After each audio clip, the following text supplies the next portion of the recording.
Walter Byte, es un placer volver a verte. Gracias por acompañarnos en este nuevo diálogo. Gracias. Hoy queremos hablar sobre el mensaje de salud. Y me gustaría empezar con una pregunta.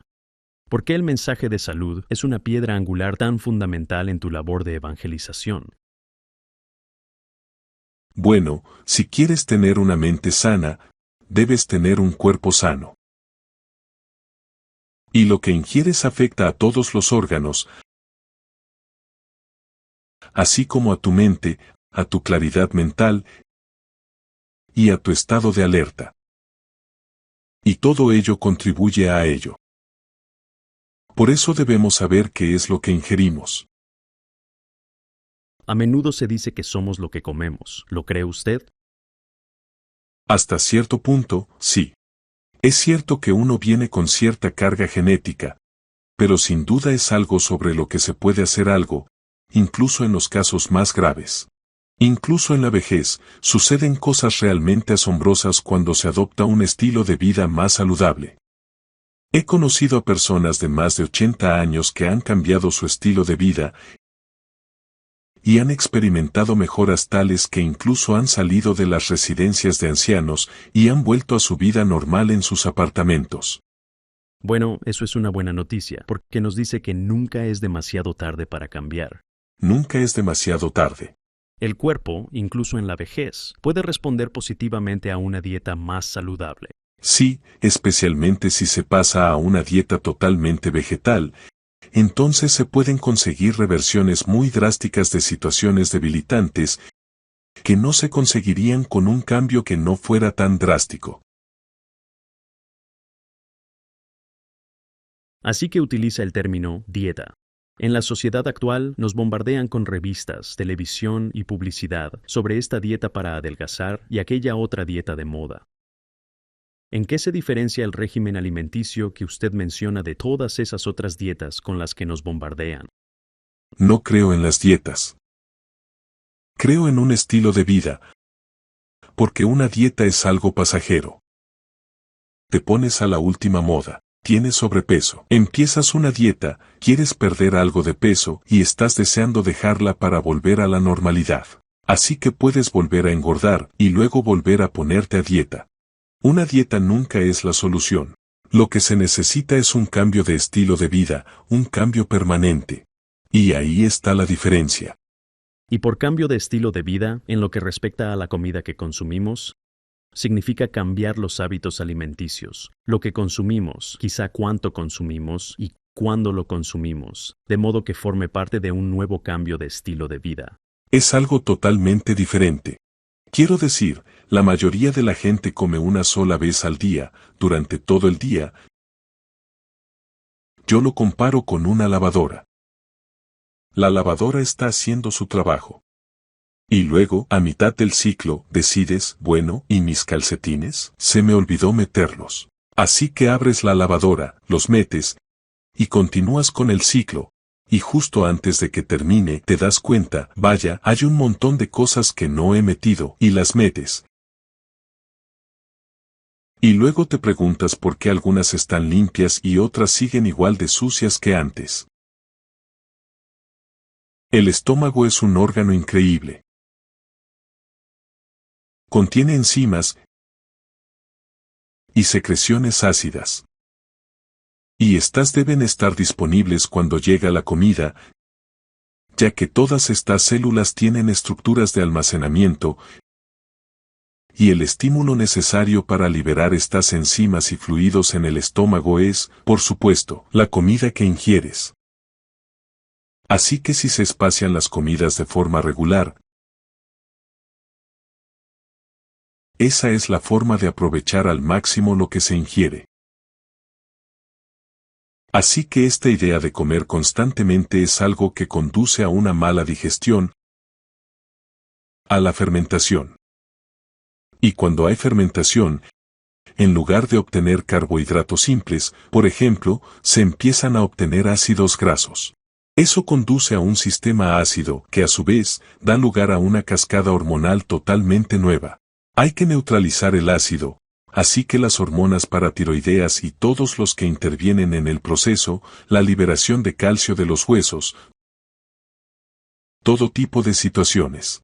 En cambio, si se toman comidas regulares, preferiblemente empezando por el desayuno, y ya sabes el viejo refrán, desayuna como un rey, almuerza como un príncipe,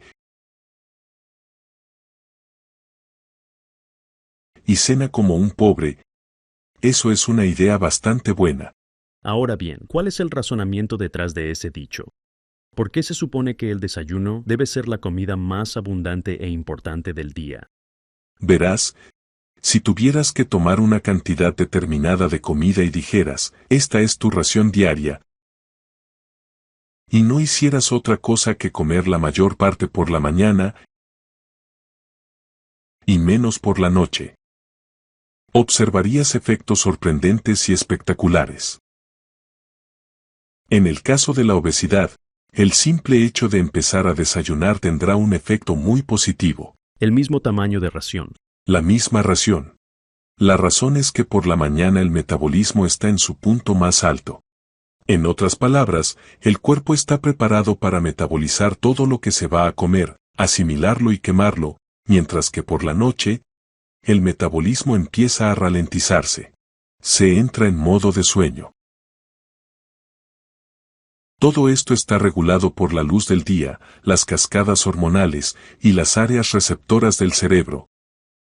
Y luego, si tomas una comida abundante por la noche cuando el metabolismo está lento, en lugar de quemarla, la vas a almacenar.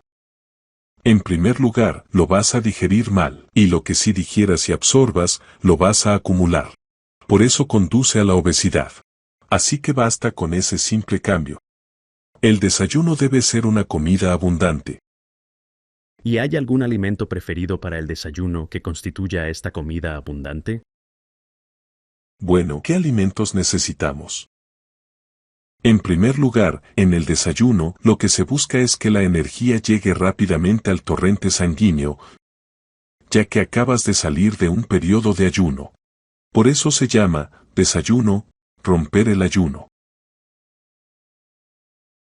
La fruta y los cereales son probablemente lo mejor que puedes consumir por la mañana, ya que alimentos como las verduras tardan más en digerirse.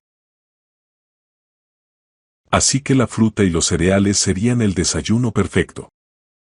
¿Y qué hay de los huevos y la nata en las tortitas? Y si quieres energía rápidamente, ¿qué tal una tableta de chocolate? Quiero decir, esos alimentos también aportan energía. ¿Por qué no serían una buena opción? Bueno, si te comieras una tableta de chocolate, estarías ingiriendo una gran cantidad de azúcar. Y no habría fibra, ninguna fibra natural en eso. Así que lo que te pasaría es que tendrías un pico de glucosa. Más vale que te tomes una taza de café sin azúcar. La cafeína por sí sola estimulará tu glándula suprarrenal. Empezarás a liberar cortisol y hormonas suprarrenales que favorecen el mecanismo de lucha o huida. Y así tendrás una liberación masiva de glucógeno del hígado. Como pico de glucosa, tendrías el pico, y luego no la actividad, y tendrías una caída a niveles más bajos de lo normal y te sentirías letárgico. Por eso estas cosas son adictivas. Los necesitas una y otra vez. Así que, si preparas chocolate o café o cualquiera de esos productos, por cierto, el chocolate también contiene teobromina, un compuesto similar a la cafeína, tendrías exactamente la misma reacción. Así que te verías envuelto en esta montaña rusa adictiva de hipoglucemia. ¿Y si te subes a esta montaña rusa de hipoglucemia y luego hiperglucemia? Eso puede provocar letargo, y es posible que no tengas energía. Pero, ¿por qué es eso perjudicial para la salud? Bueno, no solo eso, esto es muy interesante si lo analizamos. Si se produce un pico de glucosa, las células deben protegerse contra ese pico, especialmente el cerebro. El cerebro necesita niveles de glucosa muy constantes, y esa es la única fuente de energía que utiliza. Por lo tanto, se necesita un suministro constante y perfecto. Si se produce un pico, el cerebro debe protegerse, y el cuerpo se protege liberando grandes cantidades de grasa al torrente sanguíneo. Así que los niveles de triglicéridos aumentan drásticamente para protegerte.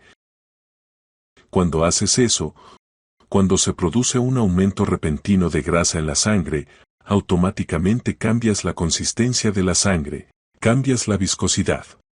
Y eso afecta a la presión arterial. Pero no solo eso. La grasa recubre los glóbulos rojos, y estos tienden a agruparse de 3 en 3. Obviamente, si miran mi mano, aquí tengo 2 superficies, así que un glóbulo rojo también tiene 2 superficies. Si 2, he reducido la superficie a la mitad. Si 3 o 4, en una situación un poco extraña con medicamentos, la reduzco aún más. Y eso, por supuesto, conduce a un menor intercambio de oxígeno. Y entonces aparece el síndrome de los ojos caídos. Y lo siguiente que haces es intentar animarte, y pasas por la misma montaña rusa. Así que afecta a tu sistema vascular, afecta a tu cerebro, afecta a tu almacenamiento de nutrientes. Todo esto se ve afectado. Por eso, lo que quieres para el desayuno es una dieta basada en alimentos integrales. Hay que comer fruta, cereales y alimentos integrales. Es decir, que contengan toda esa fibra. Y hay 2 tipos de fibra: la fibra soluble y la fibra insoluble. Ahora bien, la insoluble, pues, ayuda a la consistencia de los alimentos a medida que pasan por el intestino, y te ayuda a no estar estreñido, y a evitar todos esos problemas. Pero la soluble es muy importante, porque se adhiere al azúcar. Así que, a medida que digieres la comida, y tienes esos carbohidratos libres, la fibra soluble retiene ese azúcar, y lo libera poco a poco. De este modo, a medida que la comida pasa por el intestino, se produce una liberación lenta y constante de glucosa, lo que te da energía, junto con un suministro regular de lo que necesitas. En cambio, si tienes un pico de azúcar sin fibra, y luego caes en hipoglucemia, estás activo durante un breve periodo de tiempo, y te sientes fatal durante mucho tiempo, y eso tampoco es lo que quieres. Profundicemos un poco más en el desayuno sustancioso. Recuerdo que allá por los años 50, cuando era niño, un desayuno sustancioso consistía en gruesas tiras de tocino fritas en una sartén de hierro fundido. Se rompían 3 o 4 huevos en la grasa, se salpicaba la grasa por encima, se cocinaban los huevos fritos y de hecho se mojaba el maravilloso pan blanco en la grasa para comerlo y saborearlo. Y de niños solíamos hacer cola junto a la cocina para hacer esto. Ahora tengo la suerte de haber llegado hasta donde he llegado, cuando veo los conocimientos médicos que tenemos hoy en día sobre ese tipo de dieta. Pero aún así, según mi experiencia, desde mi punto de vista, eso no parecía hacerme daño de niño. Tuve una infancia normal y aquí estoy, ya mayor. Entonces, ¿qué hay de malo en ese tipo de desayuno sustancioso? Estoy seguro de que en algún momento de tu vida te ha salido caro. Porque eso es lo que pasa. Tenemos esta idea, y la sociedad está impregnada de ella. ¿De dónde saco las proteínas? Necesito proteínas, proteínas. Somos fanáticos de las proteínas. Y si hay una comida, nadie pregunta: hola, ¿qué verduras vamos a comer? ¿Qué vamos a cenar? Vamos a comer, ya sabes, zanahorias. Vamos, ¿qué vamos a cenar? Ya sabes, pollo o esto o lo otro. Siempre se habla de las proteínas, nunca de los carbohidratos. Si observamos el cuerpo humano, su estructura está compuesta en gran parte por proteínas y minerales. La estructura ósea es calcio y fósforo y todo eso. Pero la estructura, la musculatura y todo eso es proteína. Así que tenemos esta idea: como estoy compuesto de proteínas, por lo tanto debo comer muchas proteínas. Pero eso es como decir que un vehículo a motor, un coche, que está hecho de metal, debe funcionar con metal. Así que le pones bolas de acero al tanque o algo así. No funciona así. La maquinaria, el cuerpo en sí, está compuesto en gran parte por proteínas y grasas, pero funciona con carbohidratos, igual que tu coche funciona con combustible.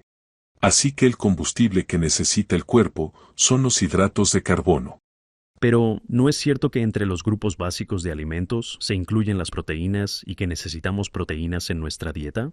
Sí, pero, ya sabes, antiguamente solían dividir el plato estándar en 4 partes, y todo tenía que estar, más o menos, en cantidades iguales. Solo necesitamos 0,75 gramos de proteínas por kilogramo de peso corporal al día. Eso significa que una persona media nunca necesita más de 60 gramos de proteínas, y que el consumidor medio de un país del primer mundo consume 4, 5, 6 o 7 veces esa cantidad.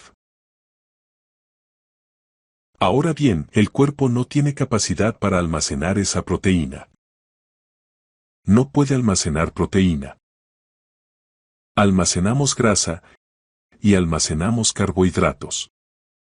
Los carbohidratos se almacenan como glucógeno y reservas musculares, y luego en el hígado. Y la grasa, bueno, cualquiera puede ver dónde se almacena eso.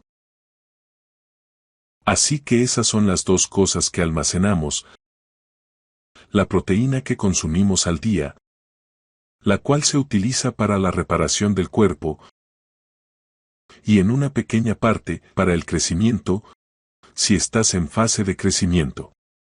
Así que un niño, en lugar de 0,75 gramos, quizá necesite 1 gramo por kilogramo de masa corporal.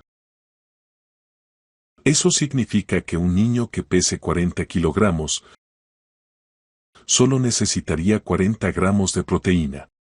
Eso sigue siendo menos que un adulto, ¿verdad? No es mucho, es muy poco. Ahora bien, la cuestión es que tan pronto como tengas 3 o 4 veces esa cantidad de proteína en tu cuerpo, la vas a descomponer en aminoácidos. Tienes una reserva de aminoácidos disponible, pero tu cuerpo necesita carbohidratos. Esos son los que le dan energía. Ese es su combustible. Así que lo único que puedes hacer es convertir esa proteína en carbohidratos. Y tenemos las enzimas para hacerlo. Pero aquí está el problema. Las proteínas contienen nitrógeno y grupos amino, y algunos de sus aminoácidos también contienen azufre. Así que ahora, cuando conviertes esos aminoácidos en carbohidratos, el nitrógeno debe ser desintoxicado, porque se libera en forma de amoníaco, que es altamente tóxico. Quiero decir, lo usamos como agente limpiador. Es tan tóxico que el cuerpo lo desintoxica inmediatamente convirtiéndolo en urea, que también es tóxica. Y si eso se acumulara en el riñón, al funcionar, morirías por la carga tóxica. Por eso las personas con insuficiencia renal tienen que someterse a diálisis para eliminar esta toxina. Así que estás cargando tu cuerpo con una toxina. El azufre se libera en forma de sulfato. Eso es ácido sulfúrico, como el ácido de las baterías.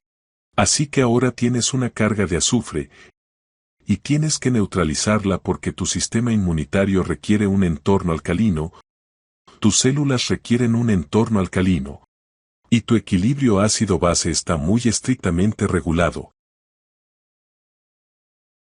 Así que vas a neutralizarlo, produciendo calcio a partir de los huesos.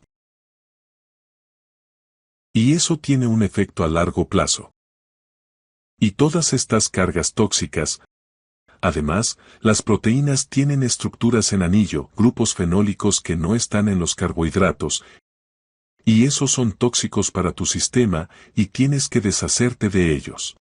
Así que comer mucha proteína en el desayuno te da una carga ácida y una carga tóxica. ¿Para qué necesitas eso? En cambio, si quemas carbohidratos, ¿cuál es el producto final? Dióxido de carbono y agua. Todo el cuerpo está preparado para eliminar el dióxido de carbono. Lo único que tengo que hacer es respirar y exhalar. Por lo tanto, un desayuno más saludable y sustancioso es aquel que reduce la cantidad de proteínas y aumentar los hidratos de carbono y los cereales integrales. Sí. Solo necesitas que alrededor del 12% del plato sea proteína. Así que, en lugar de una tortilla de 3 huevos, deberíamos comer solo una de un huevo. Bueno, consuma cereales y frutos secos, porque la proporción de grasas, proteínas y carbohidratos que contienen es perfecta. Pero además de eso, la combinación de aminoácidos que aportan es perfecta. En comparación con el huevo. En comparación con el huevo, sí. Entonces está sugiriendo que la proteína animal es una fuente de proteína menos recomendable que la que se obtiene de los cereales. Hicimos mucha investigación. Tenía muchos estudiantes de posgrado, y contábamos con un equipo de investigación que trabajaba en una comparación entre las proteínas vegetales y las proteínas animales. Y no importa qué parámetro analizáramos. Si tomaban proteínas vegetales, siempre estaban mucho mejor que aquellos que tomaban proteínas animales. Y lo interesante es que la capacidad inmunológica se vio enormemente potenciada. Los niveles de energía eran mejores.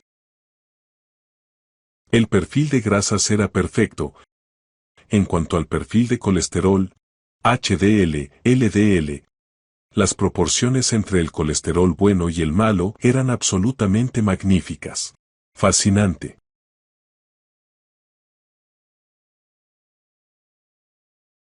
Incluso los parámetros sexuales, recuento de espermatozoides, motilidad espermática, anomalías espermáticas, todos ellos mejoraron drásticamente si se trataba de proteína vegetal.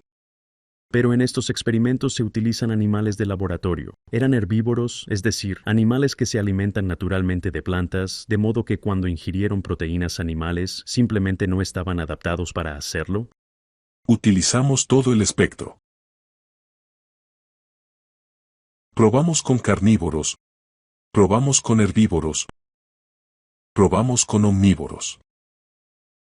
Uno de nuestros experimentos se basó en el mono vervet, que es probablemente el más parecido al ser humano en términos de metabolismo.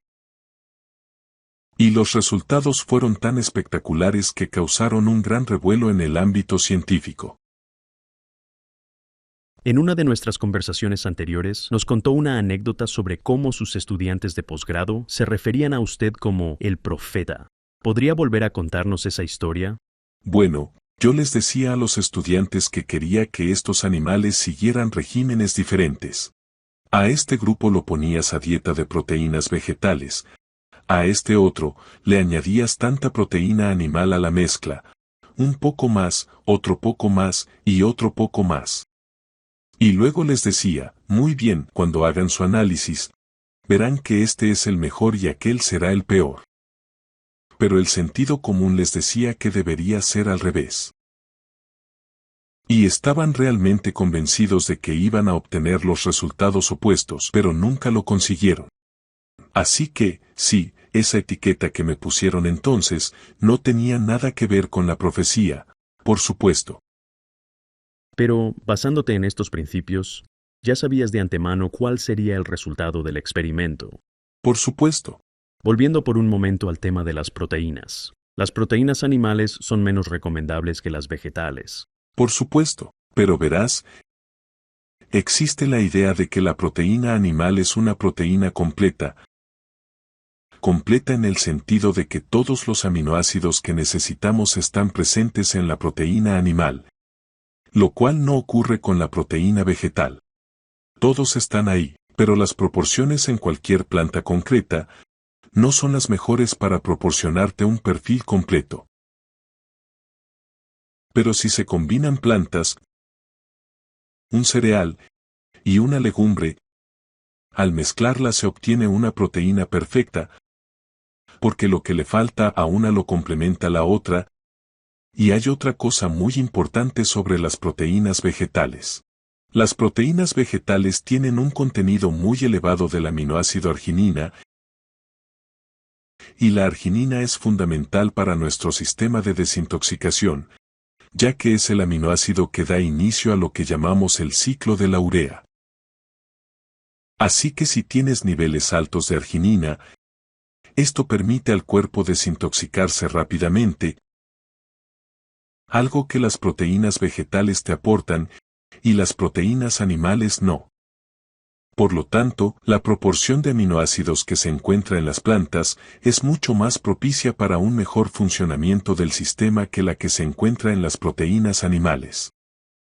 Pero ¿es un argumento habitual entre quienes siguen prefiriendo consumir proteínas animales, en lugar de pasarse a las vegetales, que es muy complicado, y una molestia intentar conseguir esta mezcla adecuada de aminoácidos, y asegurarse de que se mantienen saludables con el equilibrio adecuado? Por lo que simplemente no merece la pena. Dame mis huevos con bacon. En realidad es muy sencillo. ¿Quién no ha crecido comiendo sándwiches de mantequilla de maní? A todos los niños les encantan los sándwiches de mantequilla de maní. Ahí tienes una legumbre y un cereal. Y las lentejas y el arroz, eso es una legumbre y un cereal. Por cierto, algunas de las legumbres son de hecho proteínas completas. Por ejemplo, los garbanzos. Esa es una proteína completa. Algunos cereales también son proteínas completas, como el mijo. Hay cereales que, por sí solos, te aportan todo lo que necesitas. Y algunos de ellos son muy fáciles de digerir. El mijo, por ejemplo, es fácil de digerir. Contiene una proteína completa, y es un cereal alcalino. 3 cosas en una. Así que para las personas mayores probablemente es lo mejor que podrían consumir. La avena combinada con unos cuantos frutos secos. Es perfecto. Por eso un muesli, una granola, o simplemente unas papillas de avena con un par de frutos secos son una fuente de proteínas perfecta para el día. Y lo mejor de la avena es que tiene un contenido muy alto de fibra soluble. Por eso cuando la cocinas, se espesa así. Esa es la fibra soluble. Así que se puede tomar con dátiles. ¿Te has fijado que los dátiles son pegajosos? Bueno, aquí es donde creo que la creación tiene más sentido que la evolución. Si nos fijamos en las plantas frutales del mundo, si el contenido de azúcar es alto, automáticamente el contenido de fibra soluble también lo es. Lo más dulce que hay son los dátiles. Por eso son tan empalagosos. Es rico en fibra soluble. Así que si endulzas las cosas con dátiles o con pasas, y cosas por el estilo, y reduces los azúcares simples sin refinar o incluso la miel o cualquiera de esos, y en su lugar endulzas con los otros, tendrías un desayuno energético insuperable. Y puedes preguntar a los deportistas, eso es lo que tienen que hacer. Es decir, antes te tomabas un desayuno de bacon y huevos, intentabas correr la maratón y luego te encontrabas con algún tipo que había desayunado avena y un plátano, y te preguntabas por qué te había dejado tan atrás. Así que el mundo del deporte tuvo que cambiar su dieta. Piensa, por ejemplo, en los torneos de tenis, en Wimbledon. Antes, ¿qué tomaban? Tomaban refrescos de cola. Bueno, eso les daba energía. Y el partido seguía. Estaban hechos polvo. Así que se dieron cuenta de que ese rápido subidón de energía, ese empujón de cafeína, ese pico de glucosa, es muy transitorio. Solo dura un rato. Así que empezaron a cambiar a bebidas energéticas y a algo un poco más equilibrado con minerales, etc. Y luego lo dejaron. ¿Qué hacen hoy en día? Se sientan entre rondas comiendo bananas, así que han llegado hasta la banana. ¿Por qué? Tienes azúcares mezclados con fibra soluble. Tienes una liberación gradual y lenta que pasa rápidamente al torrente sanguíneo, pero a un ritmo controlado. Y tienes esa energía para seguir con lo que estás haciendo. Bueno, siempre le digo a la gente que me pide consejos sobre qué hacer para el deporte o lo otro. Coman dátiles, plátanos, pasas. Esos son los alimentos energéticos que te mantendrán en forma sin provocarte un subidón. Y podrás correr 4 millas, kilómetros, antes de quedarte sin fuerzas. Si lo que dices es cierto, que comer menos proteína animal es mejor que comer más, ¿no es lógico concluir que no deberías comer proteína animal en absoluto? Bueno, estoy totalmente convencido de que no deberíamos consumir proteínas animales. ¿Y por qué? Bueno, en primer lugar, por la mezcla de aminoácidos, y además, si consumes proteína animal, te expones a todos los demás peligros asociados a ella. Y hoy en día vivimos en un entorno que no es como el de antes. Las cosas ya no son como solían ser. En el pasado, las enfermedades eran muy específicas. La gripe aviar era la gripe aviar. La gripe porcina era gripe porcina. La gripe equina era gripe equina. La gripe felina era gripe felina. La gripe canina era gripe canina. Y la encefalitis viral que padecías y que provocaba fiebre cerebral se limitaba a las especies en las que prosperaban esos virus. Pero ya no es así.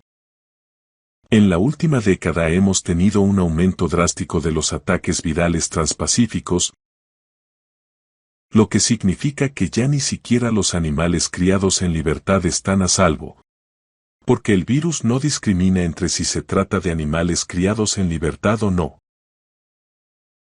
Aparte de todas las bacterias resistentes a los antibióticos que tenemos, debido a la forma en que se ha acostumbrado a los animales a los antibióticos en la actualidad, tenemos todos estos virus transpacíficos. Así que la gripe aviar ahora mata a los humanos. La gripe porcina mata a los humanos. Y todos estos son problemas. ¿Has oído hablar alguna vez de la gripe de las legumbres? No. La gripe del tomate, la gripe de la col, la gripe de la lechuga. No existe. Así que, en términos de seguridad alimentaria,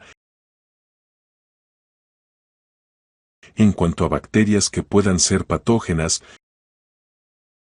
no tienes ese problema con ninguna de las proteínas vegetales. Y la sociedad ha avanzado tanto en este sentido, que no te vas a quedar corto. Puedes ir a cualquier supermercado, puedes elegir leche de arroz, o leche de avena, puedes elegir leche de soja, puedes elegir lo que quieras. Hoy en día, se lee en los periódicos y en las revistas que la soja es mala para la salud porque contiene estrógenos que te vuelve afeminado y que los chicos no deberían tomarla. Bueno, ¿se han dado cuenta de que toda China es afeminada? Yo no lo he notado en absoluto. Y desde luego no ha afectado a su capacidad reproductiva. Y eso es todo lo que comen. Así que existe esta confusión, porque la soja, al igual que otras legumbres, contiene lo que llamamos fitoestrógenos. Y estos imitan a los estrógenos, pero no se unen de la misma manera que estos. Hay sitios de unión alfa y sitios de unión beta, y solo se dirigen a uno de esos sitios de unión. Y además tienden a ser anticancerígenos. Suelen tener un efecto positivo en todos y cada uno de los parámetros, porque siempre hay un equilibrio que necesitamos en cualquier organismo, siempre hay anabolismo y catabolismo, una construcción y una descomposición, un efecto positivo y un efecto negativo, lo que llamamos un mecanismo de empuje y tracción. Y eso mantiene todo a un nivel constante. Y lo que estos fitoestrógenos hacen es que siempre están en el lado positivo, en lugar de en el negativo. Así que la soja no tiene nada de malo. Y si eres alérgico a la soja, bueno, siempre puedes recurrir a la leche de arroz, avena o a cualquier otra cosa. Hoy en día hay de todo. Ya no es ningún problema. He oído argumentos en contra de la dieta vegetariana por parte de carnívoros acérrimos que dicen que sí, se pueden encontrar toxinas, contaminantes y hormonas en la carne, pero que también se encuentran en las plantas. Basta con fijarse en los productos agrícolas de California, que provocaron todos esos casos de enfermedad debido a la contaminación por E. coli. Así que, a primera vista, el argumento parece tener sentido. Pero supongo que es cierto que con una higiene adecuada en la cocina, puedes lavar la lechuga para que quede limpia y siga siendo saludable. Pero no puedes eliminar la E. coli de la carne porque está justo dentro de ella. Está justo dentro de ella, sí. Es una buena observación. Pero, aparte de eso, si nos fijamos en cómo se trata a los animales, cualquier medicamento que se les administre es interno. Todo se distribuye por todo el organismo. En cambio, en el caso de las plantas, es de uso externo. El pesticida se aplica en el exterior. No vas y le pones una inyección a tu planta, así que todo queda en el exterior. Por eso, si llueve, el agricultor tiene que volver a aplicarlo. Así que, si lo lavas, en muchos casos sigues estando mejor, incluso si se ha fumigado y no se han cumplido los requisitos legales de comercialización y fumigación, sigues estando mejor. Gracias a un proceso que llamamos magnificación biológica. Así que podrías tener un campo por aquí y al agricultor fumigando, y el viento se lleva ese producto y lo deposita en un campo a muchos kilómetros de distancia. Y digamos que en ese campo hay una milésima parte de la concentración de lo que se aplicó originalmente. Los animales vienen y se lo comen. Tienes tu ganado pastando. Se lo comen. Se concentran en su torrente sanguíneo miles de veces. Así que, de hecho, puedes tener niveles más altos de estos componentes en los animales que en algo que se ha fumigado directamente, porque el animal mañana tiene que comer de nuevo, y al día siguiente tiene que comer de nuevo, y así se produce esta acumulación biológica. Y luego, en la industria de los piensos, cuando se alimentaba a los animales antiguamente, ya sabes, la harina de cadáveres era muy habitual. Solían utilizar harina de pescado, algo muy común. Todos esos componentes se concentran, de nuevo, en la siguiente capa. Por lo tanto, hay mucha más probabilidad de contaminación a partir de un producto animal que de un producto vegetal. Incluso en nuestra sociedad moderna, donde la contaminación de las aguas subterráneas se está convirtiendo en un tema tan grave e importante. ¿No es cierto que las plantas podrían absorber agua subterránea contaminada y por lo tanto volverse tóxicas o contaminarse ellas mismas? Sí, hasta cierto punto es cierto, pero las plantas están adaptadas para absorber minerales y agua. Su sistema radicular no está tan adaptado para absorber compuestos orgánicos, por lo que, si se trata de una situación de agricultura ecológica, y hay abonos y todas esas cosas, las bacterias descomponen ese componente, y los ácidos que producen lixivian los minerales del suelo, y la planta absorbe esos minerales. En cambio, si se trata de animales, en realidad se les están alimentando con esos compuestos. Algunos de ellos son tóxicos directamente para los animales, por lo que acaban siendo asimilados por el organismo. En pocas palabras, una planta que crece en estiércol no absorbe el estiércol, pero un animal al que se le alimenta con estiércol sí lo asimilaría. Y quiero decir que es una práctica habitual alimentar con estiércol en muchos casos. Así que elimina el bacon. Yo diría que sí, elimina el bacon. Pero, ¿qué hay de los huevos? Son un producto animal, pero sin duda el huevo, al estar protegido por la cáscara, está a salvo de ese tipo de contaminación. ¿No es entonces una buena fuente de proteínas? Bueno, el huevo es probablemente uno de los principales focos de contaminación por salmonela y campylobacter. Cualquiera de esas bacterias patógenas suele proceder de ahí, porque si la gallina está contaminada, las transmite al huevo.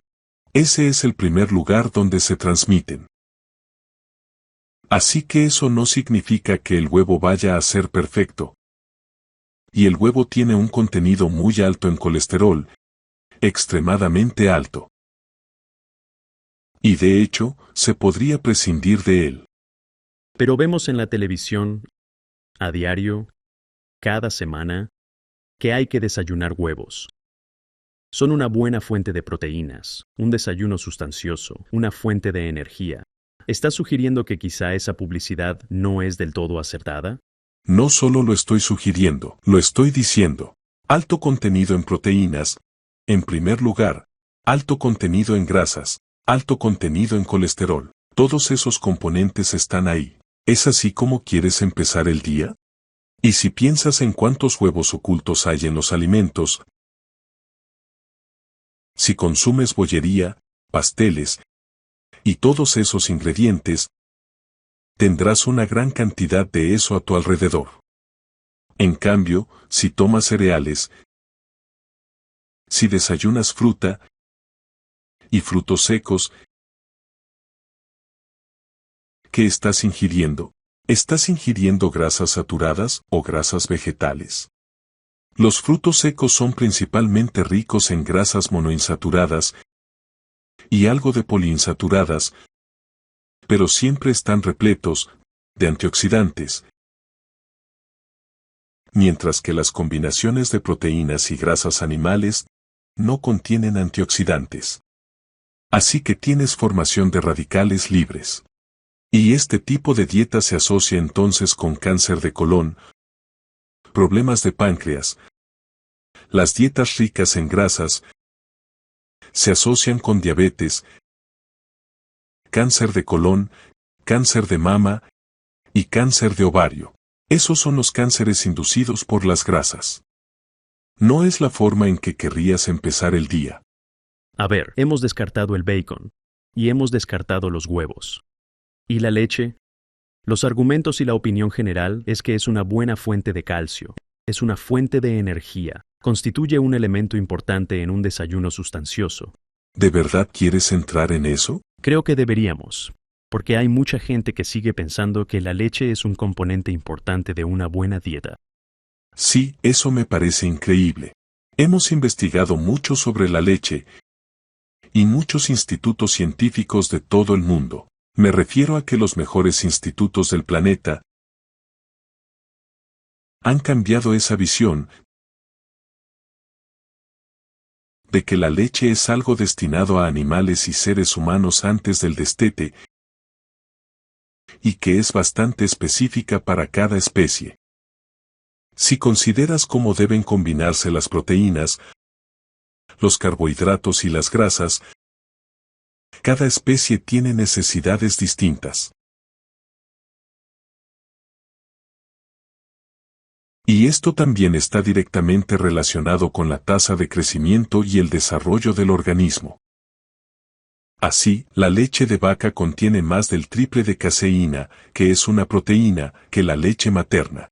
Por eso, la proporción entre grasa y proteína en la leche de vaca favorece la proteína. Y es por eso que las vacas crecen rápidamente. No tienen que aprobar exámenes de matemáticas, ni interesarse por el cálculo o la filosofía.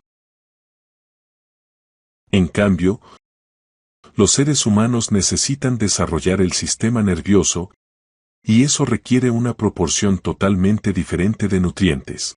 Por lo tanto, para los niños pequeños, la leche materna es definitivamente la mejor opción.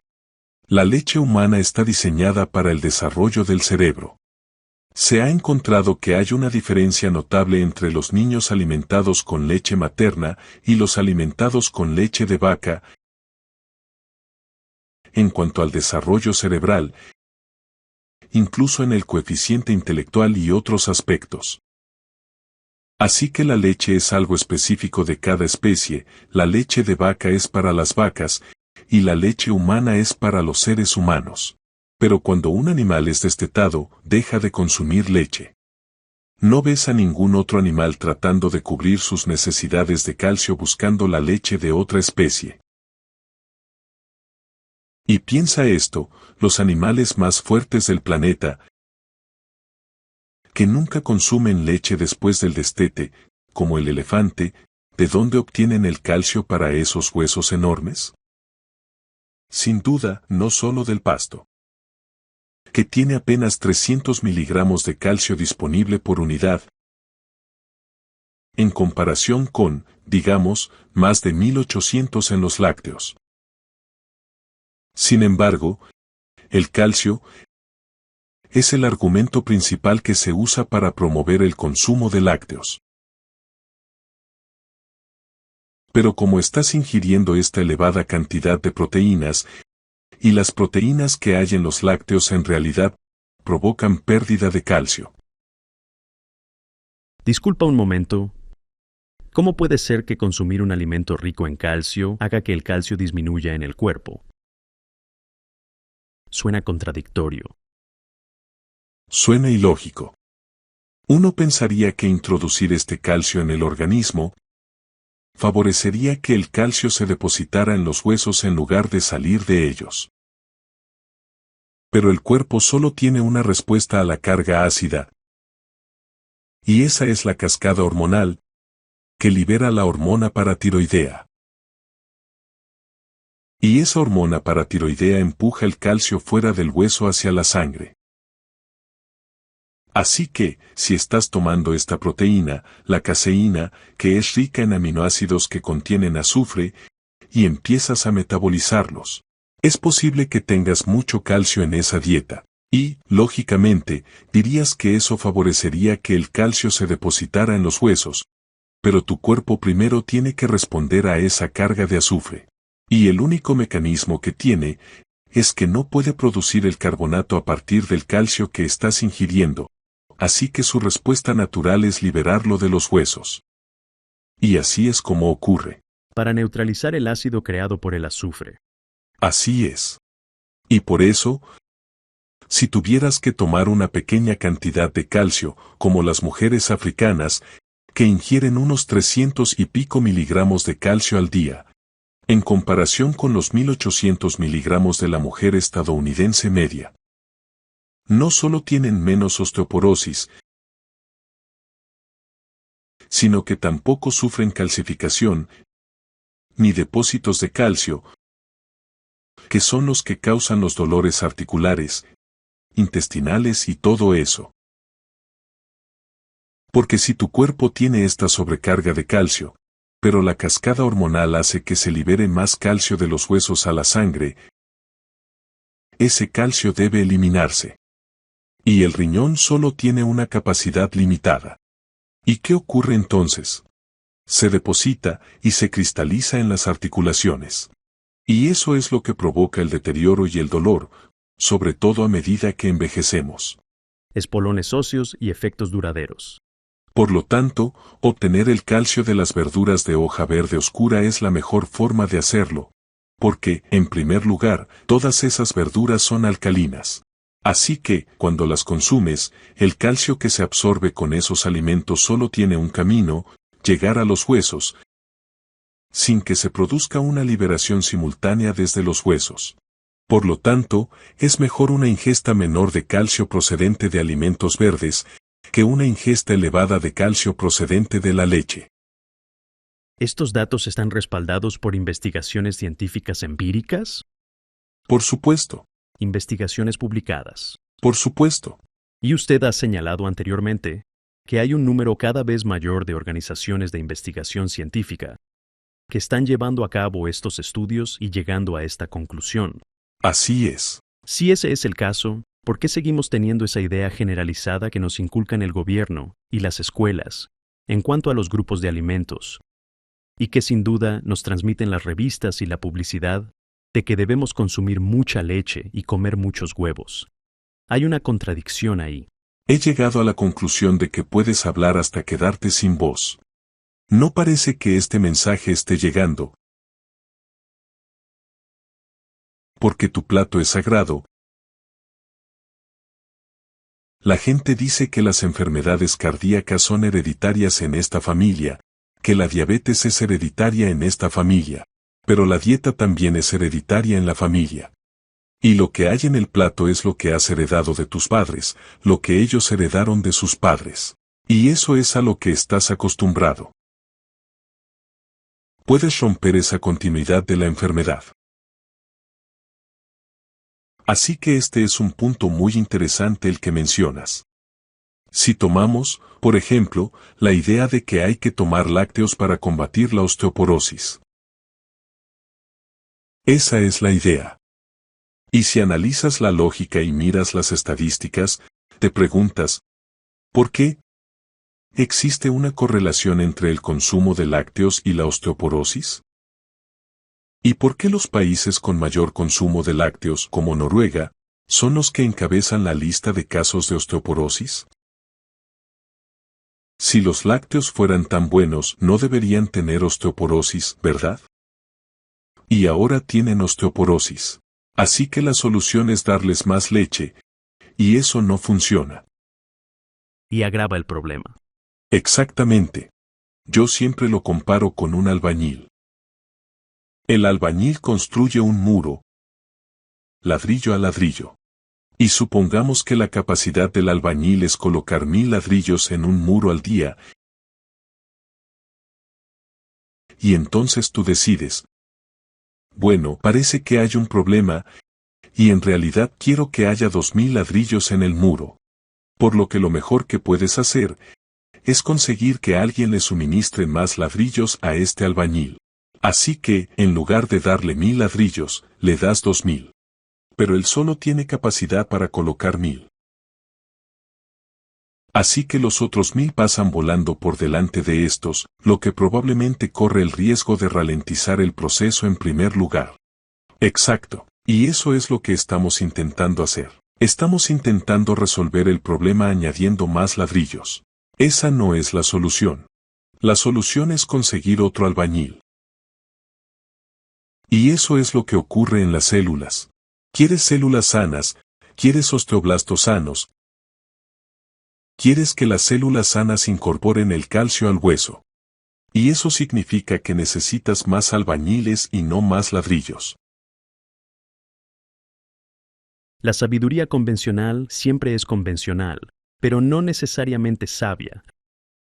Así que, ante la publicidad que vemos, deberíamos mantener una actitud sana de escepticismo y reconocer que la industria alimentaria es un negocio global que mueve miles de millones de dólares y que antepone sus objetivos económicos a tus preocupaciones en materia de salud. Y así es. Ya me pasaba esto cuando aún estaba en la universidad. Mis alumnos participaban en esta investigación y solíamos debatir sobre lo que había pasado en la televisión. Los responsables de la regulación venían a decirme, más te vale callarte. ¿En serio? Sí. Y les daba los datos científicos y se lo explicaba, y tenían que admitir que, efectivamente, se encontraban en una situación muy delicada. Entonces, es interesante, en una ocasión, una de estas personas se quedó atrás y se me acercó y me dijo, sabes, todo lo que has mencionado, mi familia lo tiene. ¿De verdad crees que este es el problema? Y tenían problemas concretos con su hijita, que estaba muy enferma. Y es que los lácteos están relacionados con el asma.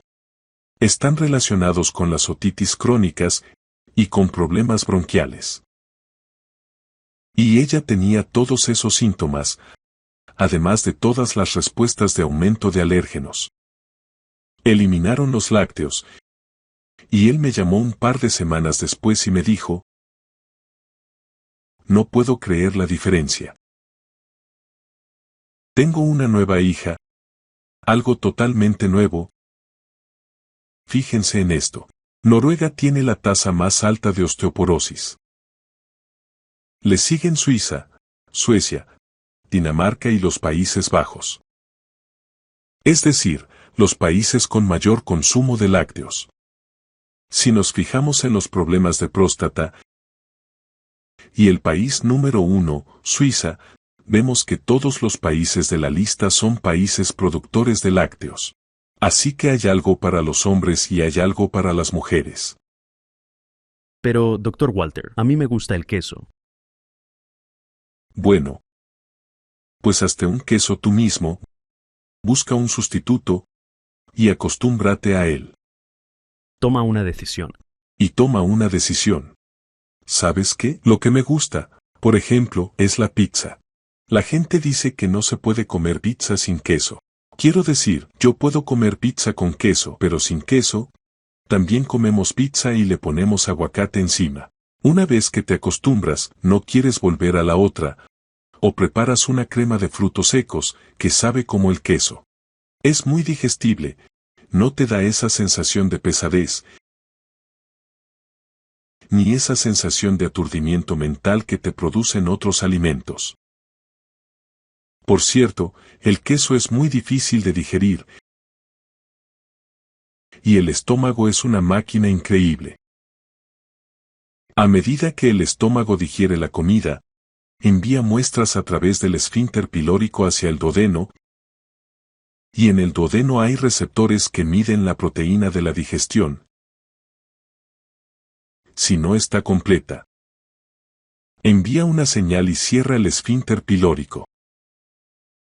Así que si tienes queso en el estómago, la comida permanece en él mucho más tiempo que si comes fruta. La gente dirá, como fruta, pero no me sacia. Como fruta y cereales, pero no me siento saciado. Bueno, la sensación de saciedad es probablemente el peor parámetro para medir tu dieta. Pero como no absorbes nada en el estómago, este es solo el lugar donde tiene lugar la digestión. La absorción se produce en el intestino.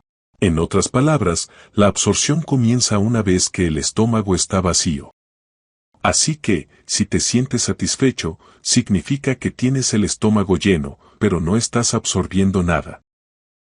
Así que si te metes un trozo de queso en el estómago, la comida puede quedarse ahí más de 10 horas.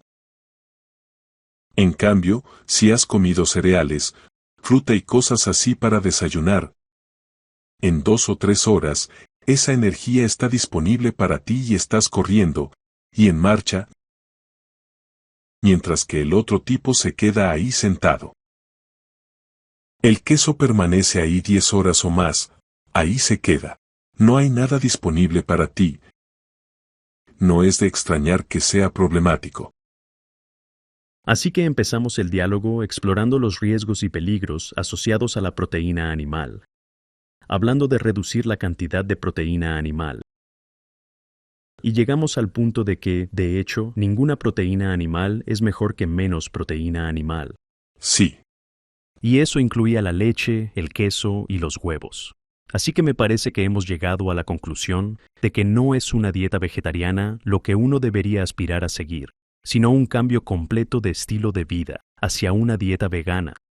Y sobre ese tema, creo que deberíamos hacer una pausa y luego reanudar nuestro debate después de la pausa sobre qué constituye realmente una dieta vegana y cómo podemos adoptar este cambio de estilo de vida. Quizás podría decir que cuando estaba en la universidad, la gente sabía que me había pasado a una dieta vegana y yo no tenía ni idea de en qué consistía una dieta vegana. Ni idea. Pero piensan que eso es ser vegano, y al final te volviste un conejo. Pero eso lo vemos más adelante. Muy bien, gracias.